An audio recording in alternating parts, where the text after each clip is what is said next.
My daughter is making her first feature this year, and Wow. we're coming to Dublin to do it. I was more petrified than usual, though, I have to be honest with you, because for once I felt really seen. I mean, we have a 7-year-old daughter. My husband and we've been to a cabin very recently in the woods for a weekend away. So I'm not sure I'm ever going to go on holidays again after seeing this. But what made you want to make this apocalyptic psychological thriller with a queer family at the center of it? Was it just the book, the whole thing grabbed you, or why did you want to translate that into this movie?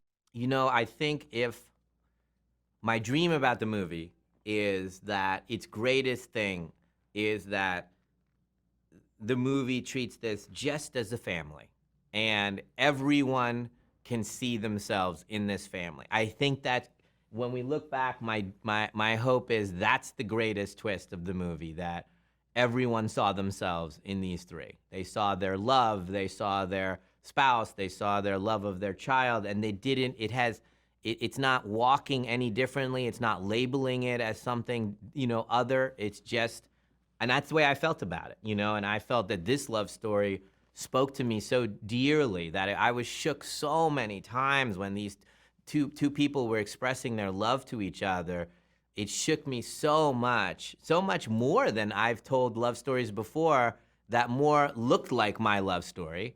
But yet, Nice. this love story spoke more about my love story. And so, Yeah. and I think everyone that's watching it, that's been watching it around the world and all, is feeling the same thing.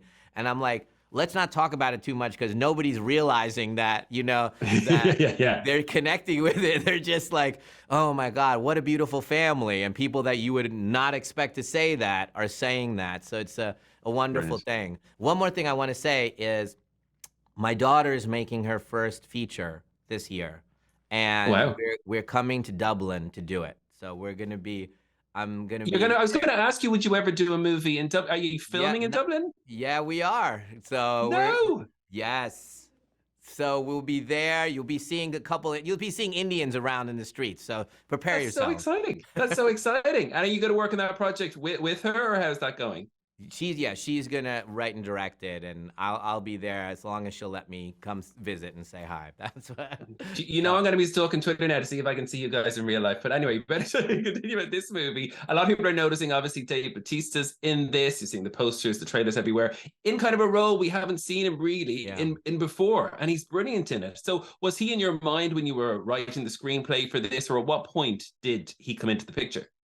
I thought this was going to be an impossible task. That's the kind of the beauty of filmmaking. I think, you conjure a character in your head and you pray that the film gods bring that person exists on the planet. And so I've had that so many times in my movies that it's a child or something that I'm writing that I don't know if that person exists. And Dave walked into my life, and there was one giant in the world that can do 30 pages of dialogue and monologue and break our hearts, and it's Dave Yeah. Bautista. Yeah. But the whole cast are amazing in this. Was casting the family, do you know what I mean? Jonathan, Ben, and Kristen. Was that a big process? Did you have to get see if the chemistry's right in screen tests? How did you go about that bit? Yeah, it was yeah, it was a feeling of what each person's color was that they were bringing to the table. Jonathan is in real life, he's a believer, and Ben's a little bit of a cynic, and Kristen is this odd kind of burst of color, and so as they all come together as human beings, you get this third thing that emerges from them, and it's a beautiful thing. They really became a family. Like I would go cut, and they would go off the set, and they wouldn't leave, and the three of them would just be Kristen's on their lap, and they're joking. And Kristen's mom used to say to me, she got confused sometimes about who the real family was. She'd look over and go, "Am I the real mom? These guys, this looks like the real family." I love that. Listen, congratulations on the film, and I can't wait till we see you in Dublin. I'll see you there, I'm sure.